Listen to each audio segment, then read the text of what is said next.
Evangelho de Marcos, capítulo 1. Eu quero ler convosco os versos 12 e 13.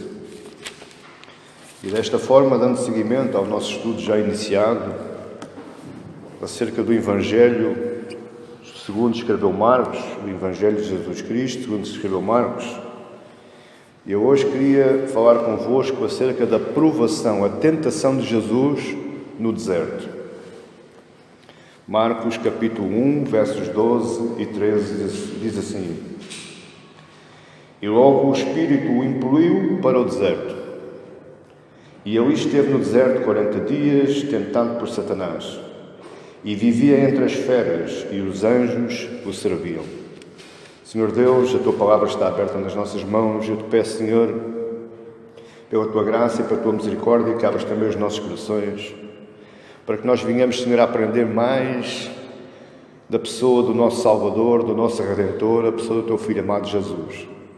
Nesta manhã, Senhor, em que nós atentamos para a forma em como Ele preparou o Seu ministério junto a nós, homens, no nosso meio, nesta terra, Senhor. Fala connosco, que o meditar do meu coração e o abrir da minha boca sejam agradáveis à Tua presença, para a Tua honra e para a Tua glória. Todo o povo diz comigo amém e glória a Deus. Queridos irmãos, este é o relato do terceiro de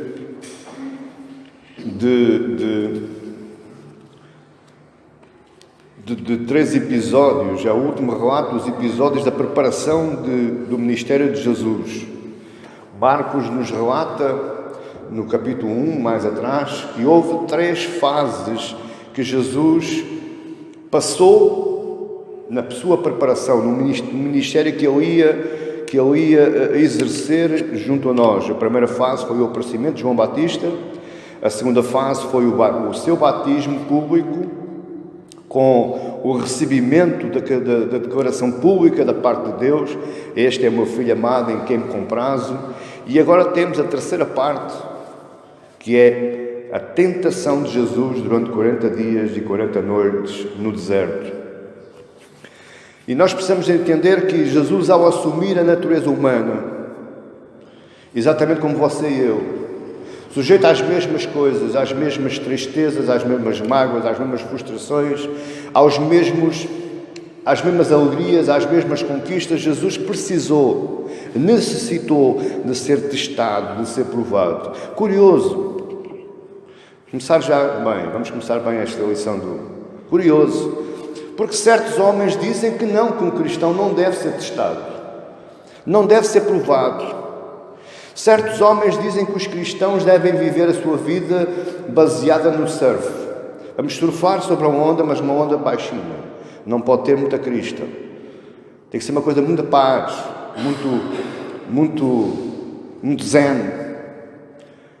Jesus nos vai ensinar que Ele, como sendo Deus, sendo Filho de Deus, Ele se fez homem. E Ele veio à terra sentir as mesmas coisas que você e eu sentimos. E passando as mesmas coisas que você e eu temos que passar. Porque faz parte de uma fase, faz parte de uma preparação, faz parte de um preparo. Jesus precisou ser testado, provado e preparado para exercer este ministério que tinha sido preparado antes da fundação do mundo. Você poderá me perguntar: pastor, mas Jesus não era Deus? Era. Mas estamos aqui a falar de um Deus que tomou a forma de homem. Ele tomou o caráter humano. Ele tomou a fraqueza humana. Ele tomou o sentimento humano. E Ele vai exercer o seu ministério junto a pessoas humanas como humano. Ele se despiu de toda a sua glória lá. Você está a entender até aqui? 3 fases, como eu já disse, da preparação de Jesus para o ministério que Deus o incumbiu. Primeiro foi o aparecimento de João Batista para cumprimento das profecias. do Antigo Testamento. A seguir foi o batismo de Jesus, não para Jesus se arrepender de pecados, mas para que se confirmasse publicamente. E agora Jesus vai sozinho, imbuído pelo Espírito, para o deserto, onde ele vai passar 40 dias e 40 noites. Dizem os 3 evangelhos, Mateus, Lucas e Marcos. Mateus no capítulo 4, dos versos 1 a 11. Lucas no capítulo 4, versos 1 a 13. E Marcos, capítulo 1, versos 12 a 13, ele vai dizer que Jesus foi imbuído para o deserto para ser tentado. Jesus não foi sofrer algumas tentações. Jesus não foi sofrer algumas circunstâncias, não. Jesus foi para ser tentado. Por quanto tempo, pastor? 40 dias e 40 noites. Em primeiro lugar, queria ver convosco a ocasião. Qual é a ocasião em que Jesus foi? Se você vir o verso 11, diz: e ouviu-se uma voz dos céus e dizia: tu és o meu filho amado, em quem me compraz. Isto foi a altura da saída de Jesus das águas. E diz o verso 12: e logo. Então qual foi a ocasião que Jesus foi ser tentado? Logo que ele saiu das águas do batismo. Jesus não teve pausas. Jesus não foi para um culto de meditação, um culto de preparo espiritual, não. Jesus sai das águas e vai para o deserto, imbuído pelo Espírito. E aí vemos que Deus está agindo numa sequência, ao contrário do que os homens querem passar a entender. Os homens querem ser eles deuses e fazer as preparações para nós aqui na terra conforme querem, muito bem querem. Mas não, Deus tem uma sequência. Deus estabeleceu sequências e essas sequências têm que ser cumpridas. Após a declaração pública de Deus, então era necessário que tudo o resto, tanto as profecias através do aparecimento de João Batista, como a declaração pública da parte de Deus acerca do seu Filho, era necessário que tudo isto fosse testado e provado, confirmado. A pergunta é: estava Jesus capacitado? Era ele mesmo o Filho de Deus? Estaria Jesus em condições para exercer este ministério? 3 perguntas boas, mas só o deserto é que as vai confirmar. Então, meu amado irmão, deixe que eu lhe diga já a primeira verdade da manhã. Se você hoje está passando pelo deserto, toma atenção. Nem tudo é do diabo. Nem tudo é coisas más. Porque é no deserto que Deus vai preparar o seu povo, é no deserto que Deus vai preparar o seu filho. Você hoje está sofrendo. Meu amado irmão, pense um pouco antes de abrir a sua boca e proferir acusações contra Deus, contra a igreja, contra o pastor, contra o Evangelho. O deserto e as provas que Jesus iria passar iriam demonstrar se ele estava ou não estava capacitado para este tão grande ministério. E este invento de Jesus ir para o deserto, ele tem forte semelhança com o povo lá no deserto. Se você ler comigo em 1 Coríntios 10, versos 1 a 5, diz assim: ora, irmão, não quero que ignorais que os nossos pais estiveram todos debaixo da nuvem, e todos passaram pelo mar, e todos foram batizados em Moisés, na nuvem e no mar, e todos comeram de uma mesma comida espiritual, e beberam todos uma mesma bebida espiritual, porque bebiam da pedra espiritual que os seguia, e a pedra era Cristo. Mas Deus não se agradou da maior parte deles, por isso foram prostrados no deserto. Você lembra essa história? Que grande parte do povo de Israel que saiu do Egito, eles não entraram na terra prometida. Porquê? Por causa da incredulidade deles. Por causa da mesma coisa que nós hoje andamos fazendo. O que é, pastor? Falar mal, reclamar, e tudo está mal, e nada está ao nosso jeito. O povo caiu no deserto por causa disso. Mas Cristo vem ao deserto agora, aqui em Marcos, nos mostrar que você e eu precisamos de ir ao deserto. Nós precisamos de passar pelo deserto.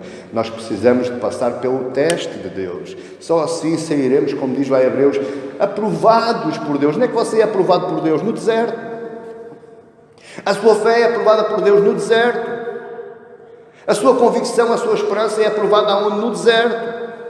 Porque é no deserto é que Deus vai saber de que tipo de fibra você é. Você recorde-se da história de Abraão com o seu filho Isaac. Quando ele sobe ao Monte Moriá, o que é que Deus estava esperando de Abraão? Saber que tipo de fibra, que tipo de fé é que Abraão era feito. Se Abraão tivesse recuado, ele não tinha sido justificado pela fé, como está lá em Hebreus 11. Mas porque de Abraão sabia que Deus era tão grande, que mesmo embora ele matasse o filho, Deus o iria ressuscitar de novo, ele foi justificado, aprovado pelo deserto. Você está a entender agora? É isto que Marcos nos quer fazer passar. O que é que Deus nos quer dizer com isto? É que depois da nossa confissão de fé, depois de nós abrirmos a nossa boca e aceitarmos Cristo como Senhor e Salvador, no fim de descermos às águas do batismo para confirmação pública de quem estiver vendo, ainda nos falta um outro estágio, que é o deserto. Ninguém pensa que vai escapar ao deserto. Mais tarde ou mais cedo você vai passar pelo deserto. Porque Deus não é Deus à toa, não é Deus ao acaso. E se Deus estabelece as coisas assim, você vai ter que lá entrar, meu querido. Quer você queira, quer não, quer vós quer não. Uns um deserto mais duro, os outros um deserto mais brando, mas também depende do estado espiritual em que você se encontra. Quanto mais espiritualmente falando, que você crescer, maior vai ser o seu deserto. Amém, igreja? Possivelmente a um irmãozinho, Deus só mandava um dia e uma noite para o deserto. Mas Jesus era grande espiritual, eu tive que passar 40 dias e 40 noites. E diz a Bíblia, sem comer e sem beber. Mas nós já vamos. Qual foi então a razão que Jesus foi levado ao deserto, lá no verso 12? E logo o Espírito o impeliu. A palavra aqui, o verbo impelir, quer dizer expulsar demónios. Quando você lê no Novo Testamento que Jesus impeliu os demónios, quer dizer expulsar os demónios.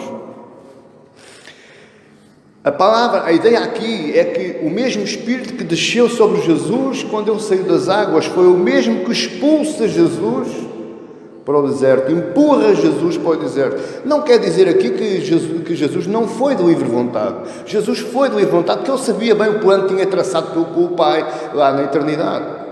Jesus, quando sai do seu trono da glória, ele já sabia que ele vinha aqui passar pelo deserto. Mas a ideia aqui é que a ideia é que a tentação de Jesus era algo inevitável, era algo que Jesus ia ter que passar. Porquê? Primeiro, para que Jesus saísse vencedor pelo mesmo teste onde o primeiro homem falhou. Quem é que Jesus foi enfrentar no deserto? Satanás. Quem é que derrotou Adão e Eva? Satanás. Portanto, era no deserto que Jesus tinha que sair vencedor, era com aquele inimigo que Jesus tinha que guerrear. E sabemos que Jesus é o último Adão, ou o segundo homem, como diz a Bíblia. Segundo, era preciso que Jesus, como Filho de Deus, vencesse o diabo. Com a falha do primeiro homem, Satanás se tornou príncipe deste mundo. O homem entrega o mundo a Satanás. Onde o homem dominava, onde o homem reinava, você vai lá a Gênesis 2, em que Deus diz agora domina sobre toda a terra. Quando Adão e Eva caíram, ele entregou a terra, entregou o mundo nas mãos de Satanás. Então era necessário reaver.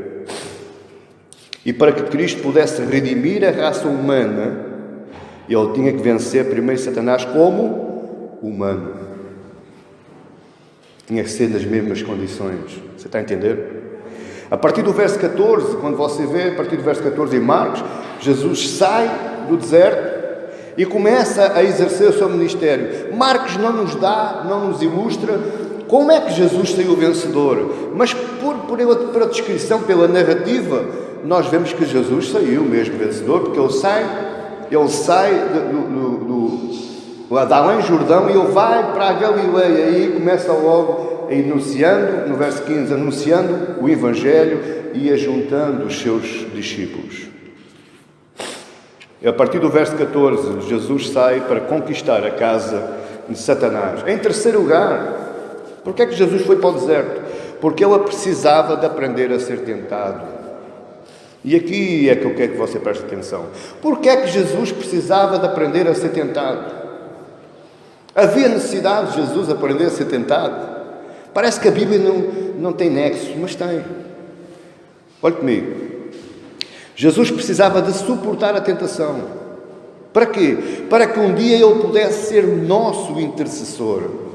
Jesus, ao ser tentado, Ele agora sabe o que é que custa ser tentado. E Ele consegue criar empatia connosco. Ele consegue perceber os nossos sentimentos. Quando você chega a Deus em amor e Deus, eu estou sendo tentado, você pensa que Jesus não sabe o que é que você está pensando? Sabe, porque Ele já passou também. Como homem, Ele já sentiu a sua dor. Como homem, Ele já sentiu a sua angústia. Hebreus capítulo 2, versos 17 e 18 diz assim: porque isso convinha que em tudo fosse semelhante aos irmãos. Semelhante quem é que era semelhante? Jesus. Para ser misericordioso e fiel sumo sacerdote, naquilo que é de Deus para expiar os pecados do povo. Porque naquilo que Ele mesmo, sendo tentado, padeceu, pode agora socorrer aos que são tentados. Então, amado irmão, olhe para mim, por amor de Deus. Você está sendo tentado, mas saiba que você tem algum socorro em quem se agarrar. Você vai passar o seu deserto, sim, mas não vai passar sozinho.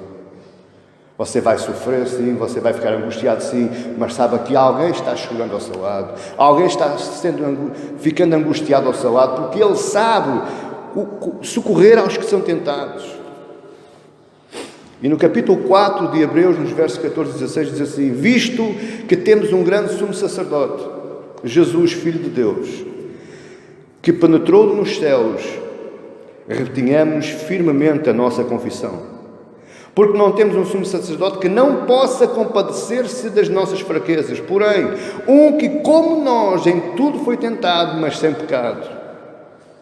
Cheguemos, pois, com confiança ao trono da graça, para que possamos alcançar misericórdia e achar graça, a fim de sermos ajudados em tempo oportuno.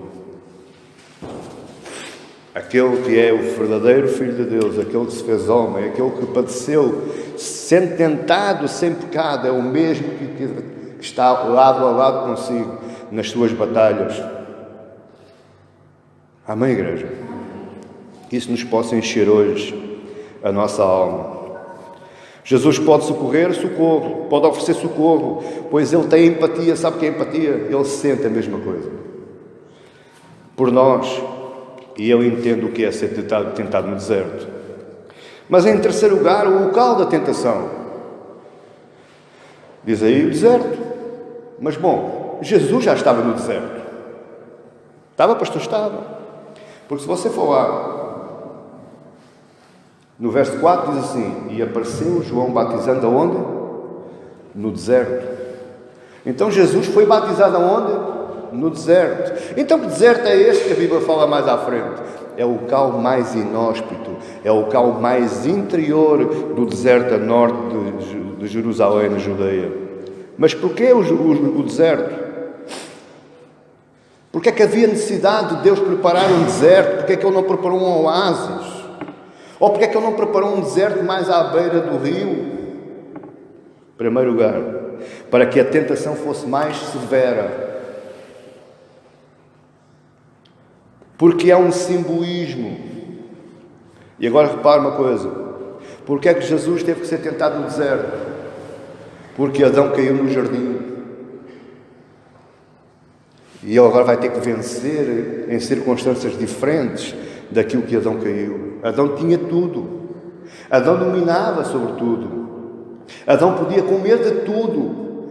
Mas por falta da sua fé, por falta da sua confiança em Deus, ele cai no jardim. E agora Jesus vai provar a sua obediência ao Pai no deserto, passando 40 dias e 40 noites sem comer, sem beber, sendo atormentado pelo diabo todos os dias. Jesus foi tentado no deserto para que a sua vitória fosse mais expressiva e gloriosa. E agora olha o ambiente. No deserto, de dia calor, à noite frio, chegava a congelar à noite. Serpentes, leões, feras, a fome, a sede, a debilidade em termos de fraqueza física, ainda ter que levar com o diabo, nas orelhas. Extremo. Você era capaz? Você aguentava um dia? Pastor, com um jeitinho foi 2. Será? Jesus aguentou 40. A nação de Israel andou 40 anos pelo deserto, vendo os milagres de Deus, todas as maravilhas, maná do céu fresquinho todos os dias de manhã, pequeno almoço à porta, codorniz à hora do almoço, dava para escolher o molho e tudo. A roupa crescia no seu corpo e à medida que os pés iam aumentando, os sapatos iam... Eu não sei que tipo de sapateiro é Deus para fazer um sapato crescer tanto. Mas brincando, o povo não viu nada. Porque o povo era murmurador. Porque o povo escarnecia de Deus e de Moisés. Porque o povo não atentava para a voz de Deus. O que é que aconteceu? Muitos deles não entraram na Terra Prometida. Na verdade, dos daquele tempo, só Caleb e Josué que entraram. Nem Moisés entrou. Quarto lugar, o tempo da provação. Está lá no verso 13. E esteve ali no deserto 40 dias, tentado por Satanás. As 3 tentações, olhe para mim, é muito importante nós percebermos isto, porque existem confusões teológicas acerca destas 3 tentações. A Bíblia nos fala nos 3 evangelhos que Jesus passou 40 dias e 40 noites sendo tentado. Não foi uma tentação, não foram 2, não foram 3, foram várias. Das variadíssimas situações que você possa imaginar. Já enumerámos aqui a sede, a fome, o frio, o calor, a inhospidez do terreno, o medo, o pavor das feras. Mas a Bíblia relata 3 destas inúmeras tentações. Porquê? Até porque nós desconhecemos outras tentações. E porquê 40 dias? As 3 tentações que os evangelhos, Mateus e Lucas, nos falam, porque Marcos também não relata que tipo de tentações é que foram, nem João. Só Mateus e Lucas é que relatam. Que tentações foram estas? Foram as últimas 3 tentações. Foi o culminar. Foi o desfecho da batalha. Foi aqui que Jesus venceu. Você está a entender? Por isso é que só aparecem estas 3, não aparecia mais. Mas estas 3, acreditamos que foram a tentativa final do diabo para derrotar Jesus. Até porque não se conhecem outras tentações e não há razão, porque nestas 3 tentações Jesus resume tudo. Jesus desfere a machadada final. E porquê 40 dias? O Antigo Testamento nos relata pelo menos 3 eventos relacionados com este simbolismo dos 40 dias. Primeiro, Moisés esteve no Sinai 40 dias para receber a lei. Segundo, Elias caminhou 40 dias sem comer e sem beber, indo ao encontro de Deus na sua luta contra os profetas de Baal. Terceiro, Israel passou 40 anos sendo ensinado por Deus e mesmo assim falha em tudo nos primeiros anos da promessa. Jesus, da mesma forma, foi tentado e vence, dando-nos assim um acesso à terra prometida. É através de Jesus hoje que você pode entrar nos atos do Pai, porque Ele suportou estes últimos 40 dias. Está entendendo agora? Tudo isto aponta para Jesus, como aquele que veio cumprir as profecias, o consumador de todos os simbolismos do Antigo Testamento. Faz-me confusão. Como é que ainda conseguem existir pessoas que atentam para as coisas do Antigo Testamento, trazendo as coisas do Antigo Testamento para dentro do culto evangélico hoje? A Bíblia diz que Jesus cumpriu tudo. Se você hoje quiser adorar alguma coisa, adora Jesus. Se você hoje quiser louvar a Deus por alguma coisa, louva a Deus pela vitória de Cristo no deserto. E a seguir pela vitória de Cristo na cruz. E a seguir pela vitória de Cristo no inferno. E a seguir pela vitória de Cristo quando ascendeu aos céus e se sentou à direita de Deus. É isso é que você é esses símbolos que você deve trazer para a sua vida, porque a Bíblia diz que tudo o resto é sombra. Quinto lugar, o que aconteceu durante a provação? Verso 13. E ele esteve no deserto 40 dias, tentado por Satanás, e vivia entre as feras, e os anjos o serviam. Por que é que Jesus tinha que ser tentado por Satanás? Em primeiro lugar, porque foi Satanás que derrotou Adão. Então Jesus tinha que derrotar aquele que derrotou Adão. Não podia ser outro inimigo. Era necessário que Satanás fosse derrotado por outro homem. Só outro homem podia redimir a raça humana. Jesus podia ter enviado anjos à terra para fazer o seu trabalho, podia. Só que não redimia a humanidade, a raça humana. Porque quem redime a raça humana tem que ser um outro humano. Por isso é que ele assume a forma humana, sendo de Deus, para redimir a raça humana. Qual foi a forma as últimas formas que Satanás tentou a Jesus? Primeiro, transformar pedras em pão. Isto tem significado. Primeiro, transformar pedras em pão. Segundo, tentando a Deus saltando do alto do templo. Se tu és Deus, joga-te aqui, porque Deus enviará aos seus anjos que te auxiliem. Em terceiro, a adoração a Satanás em troca dos reinos deste mundo. Tudo isto aconteceu no jardim. Complicado isto, não é? Todas estas três tentações que Jesus passou no deserto foi as mesmas coisas que Adão fez para cair. Estas são as três coisas que, entre muitas que provaram Jesus no deserto, e elas nos trazem factos similares no jardim. Primeiro, tentou a Adão obter poder e ser igual a Deus. Se ele conseguisse transformar pães em pedras, ele estava tentando ser igual a Deus. Foi a primeira forma que Adão caiu. Segundo, tentar agir e viver de forma independente de Deus. E em terceiro, a sujeição a Satanás. Foi quando ele se entregou nas mãos de Satanás. Para além de tudo isto, desta provação, e olha que não é fácil. Alguém que está com fome e sede, o que é que ele quer fazer? Comer e beber. Alguém está com sono, o que é que ele quer fazer? Dormir. Alguém está cansado, o que é que ele quer fazer? Descansar. Satanás é ardiloso. E ele vai buscar aquilo que mais nos custa e onde estamos mais débeis. Você está entendendo isto? Não quer dizer com isto que Satanás tenha influência sobre a sua vida. Não tem. Satanás está derrotado, é um inimigo derrotado, e ele sabe que é um inimigo derrotado, não vale a pena. E aliás, Satanás só vai até onde Deus o permite. Só que Satanás trabalha de uma outra forma, trabalha com um ardil.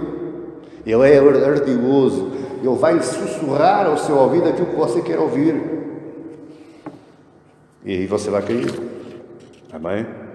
Então encha o seu ouvido com a palavra.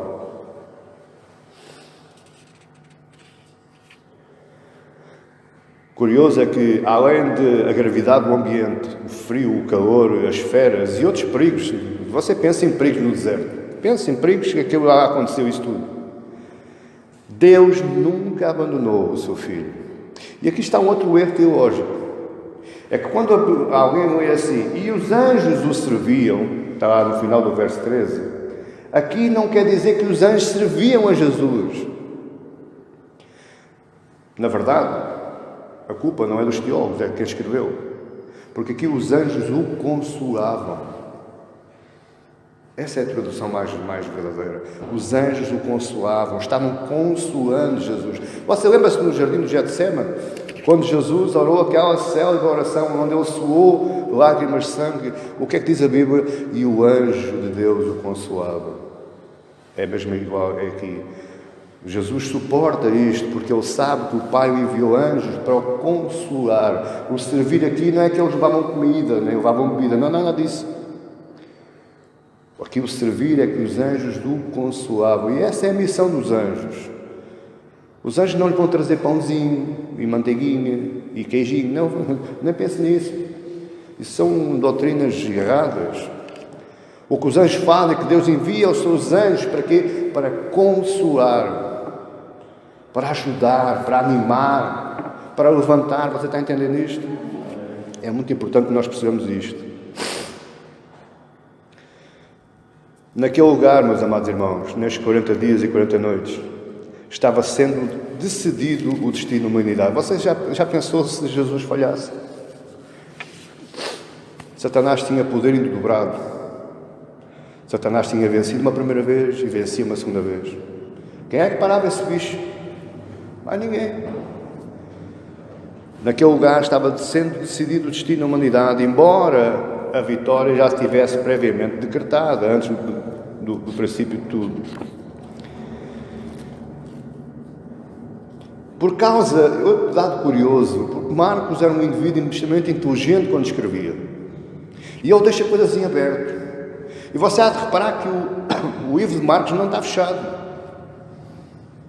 No finalzinho, quando a gente chegar à última mensagem do Evangelho de Marcos, você vai ver que alguma coisa se poderá passar a seguir, porque o livro está aí aberto.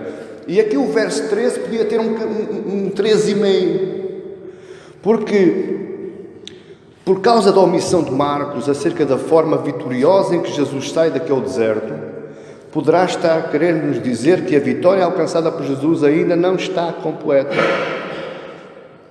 Durante estes cerca de 3 anos, Jesus enfrentou várias batalhas similares aos 40 dias no deserto, sim ou não?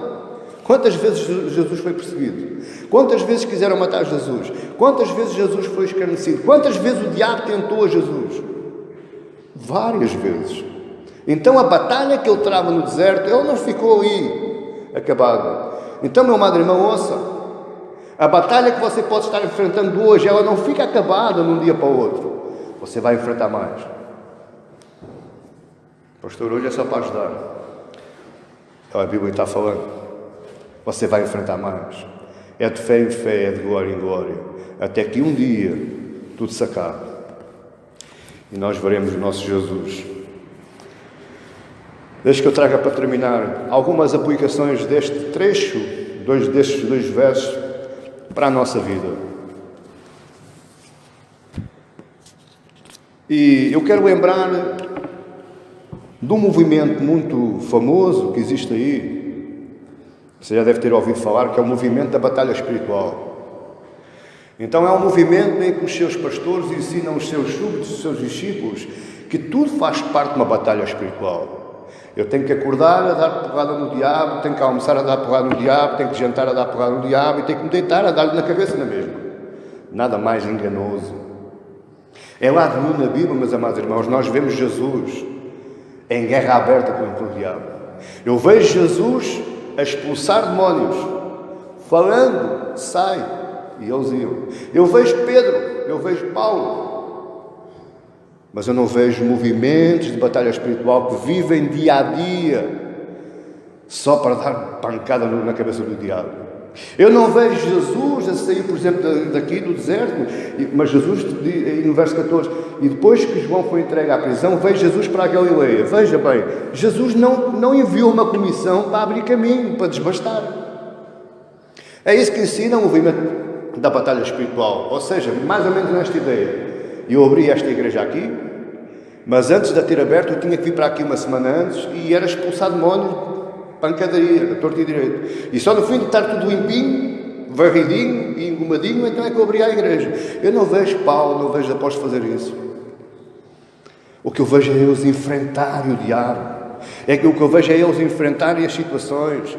O que eu vejo é eles a vencerem através da proclamação da palavra e do Evangelho de Jesus Cristo. E aí sim eu vejo os demónios a se submeterem. Repara o episódio que está lá em Atos, não me lembro agora, veio-me agora a ideia. Um homenzinho lembrou-se, acho que era o sócio número 1 desse movimento da batalha espiritual. E ele lembrou-se de ir lá para as ruas de Éfeso, salvo erro, se a memória não me falha, e começar a expulsar demónios. Mas como é que ele expulsava os demónios? Conjuro-vos por Jesus a quem Paulo prega. Ora, quando, não sei se eram 1, se eram 7, acho que eram 7, mas só um demónio derrotou esses 7 homens. Conjuro-vos por Jesus a quem Paulo prega. E o que é que o demónio diz? Eu conheço Paulo e conheço Jesus, e vós quem sois? E aí foi o descalabro, que eles levaram bastante. Mas só para você perceber, se você não proclamar o Evangelho, mais vale você estar calado. Porque você não vai vencer o diabo. O diabo é maior que você, é mais poderoso que você, tem mais força que você. E se você for como às vezes eu vejo os galinhos, sabe o que é os galinhos, os garnizés? Irriçam as penas e lutam muito. Se você não estiver protegido pelo nome e pelo sangue de Cristo, você vai se dar mal. Porque não é isto que a Bíblia nos ensina. Outra aplicação que eu quero trazer para a nossa vida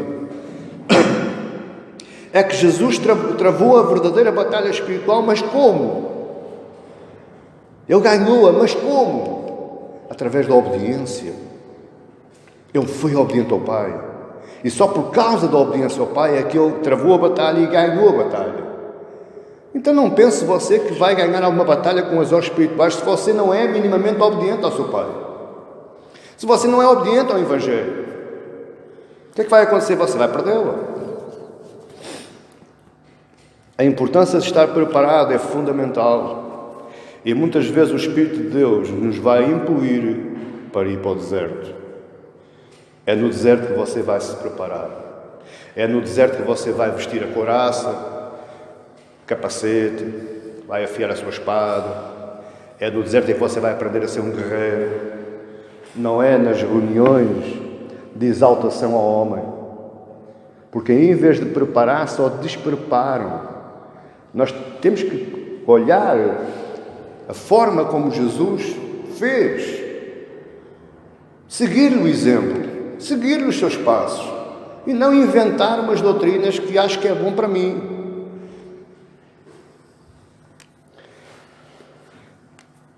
Não entre em propaganda espiritual enganosa. Você não vai vencer batalha nenhuma, meu amado irmão, com cultos à meia-noite e às 3 da manhã no monte.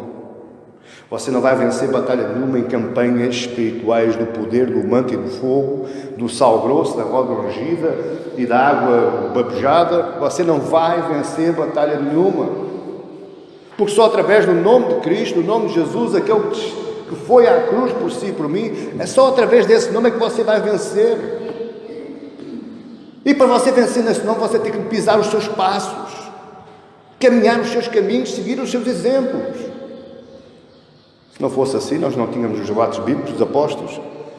Quando Jesus morreu, o que é que eles fizeram? Seguiram os passos do Mestre. Eles não inventaram nada. Eles só continuaram aquilo que Jesus ensinou. Então, por que é que nós estamos aqui inventando? Pois saímos derrotados. Você está sujeito às mesmas tentações todos os dias da sua vida. E para você ser vencedor, você precisa estar cheio do Espírito Santo. Ao contrário do que muita gente fala, aquele que passa uma batalha, aquele que está sofrendo por causa de uma batalha, aquele que está chorando por causa do seu deserto, aquele que passa noites sem dormir tentando dar volta à cabeça como é que eu vou resolver a situação, aquele que olha e que não vê um sinal de esperança, uma luz ao fundo do túnel, isso não quer dizer que você não tem fé. Ao contrário do que muita gente diz. Quem passa por batalhas, logo à partida, está debaixo do alvo de Deus. Porque se você não passa por batalha nenhuma, meu irmão, você equacione a sua fé. Equacione aquilo que você está aprendendo, aquilo que você está ouvindo. Porque só aquele que é de Jesus é que passa por batalhas. Olhe para Paulo, olhe para Pedro, olhe para Tiago, olhe para João, olhe para os apóstolos, olhe para o próprio Jesus. Se realmente as batalhas não fizessem parte da nossa vida cristã, por que é que Jesus teve que sofrer? Era eu especial? Ou ele veio nos trazer um exemplo? Ou ele veio nos preparar? Filhos, eu sei que tu estás passando, porque eu também já lá passei. Mas eu estou aqui sentado à direita do nosso Deus e eu estou intercedendo dia após dia, incessantemente. É por isso que você se encha de fé nisso. Creia que você não está só. Creia que há um tempo para tudo. O nosso tempo não é igual ao tempo de Deus. O nosso tempo é o Cronos, onde nós conseguimos medir os dias, as semanas e os anos, os séculos e os milénios. Só que o tempo de Deus, o Kairos, ele não tem um começo, não tem um fim, é o tempo dele. Então deixe que o tempo dele se chegue ao seu tempo, e aí dá-se um outro tempo que é o pleroma. É o encontro entre o tempo de Deus e o seu tempo. Agora, meu amado irmão, que você vai ter que o passar, você vai ter que trilhar esse caminho. Foi um caminho preparado, exatamente igual ao metal fino, tem que passar pelo fogo para ser refinado, para ser purificado. Sabe, meu amado irmão, esta noite eu quero deixar uma palavra de alento. O tempo da prova está nas mãos de Deus. Ninguém manda no seu tempo da prova. Nem o diabo, nem as pessoas. O tempo da prova tem o tempo que Deus já limitou para você passar. Você está sendo provado. Você está sendo passado pelo deserto. Dói, não dói? É complicado, não é? Então vire-se para a palavra. Vire-se para a Bíblia. Vire-se para a voz do pastor, mas eu não tenho paciência. Vire-se para a Bíblia. Olha, que quem lhe está dizendo isto sabe muito bem aquilo que está dizendo.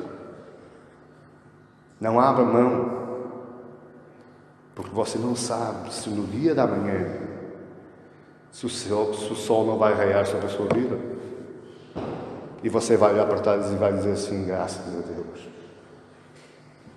a tua graça me basta, Senhor. Já passei, ainda estou vivo, estou pronto para outro. Ao sermos testados e aprovados, que nos lembremos de Jesus, pois Ele é o único, meu amado irmão, que entende a sua e a minha fraqueza. Mais ninguém. Mais ninguém sabe aquilo que vai na alma, mais ninguém sabe aquilo que vai na sua vida. Você está sorrindo hoje para mim, mas a sua alma está derramada, o seu coração está cortejado. Ou você está chorando, mas a sua alma está alegre. Eu não consigo perceber, mas Ele é aquele que escrutina o mais íntimo dos corações dos homens. Ele é aquele que sabe. E Ele sabe também, porque Ele expressa na sua palavra: a ninguém é permitido passar mais do que aquilo que pode aguentar. Então, se você está sendo passado, aguente mais um bocadinho, porque quando Deus vir que já não dá mais, Ele vai acabar. Amém? Vamos ficar de pé. Que Deus vos abençoe neste dia e que você saia daqui animado com a sua prova. Isto parece que nos dá ideias de quanto mais me bates, mais eu gosto de ti. Mas não. É um estado que você vai ter que passar. De lá para onde der. Amém? Mas esse estado vai acabar. Glória a Deus, Senhor. Como somos gratos, Senhor, a Ti. Como estamos gratos, Senhor, à Tua Palavra. Senhor, entraram aqui pessoas hoje, esta manhã, Senhor. E outros estão lá em casa assistindo este vídeo e estão dizendo para si mesmos: esta mensagem foi para mim. Ela falou ao meu coração. Eu sei, Senhor, que Tu nunca fazes nada por acaso. Eu sei, Senhor, que Tu tens um propósito para todas as coisas. Então, ó Deus, que nos possas ajudar a suportar as nossas provas, as nossas tentações, os nossos desertos. Não retires, Senhor, da nossa face a Tua presença, Senhor.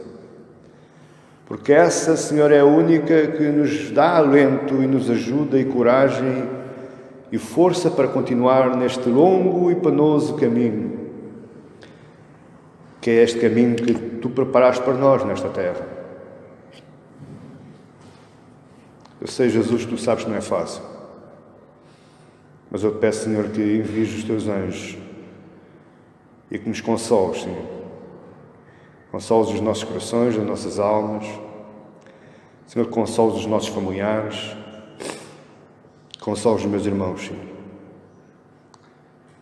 Te rendo e te presto a Ti, Senhor, toda a honra e toda a glória nesta manhã, por aquilo que Tu és e que serás sempre no nosso coração e na nossa vida. Para a Tua honra e para a Tua glória. Amém. Glória a Deus.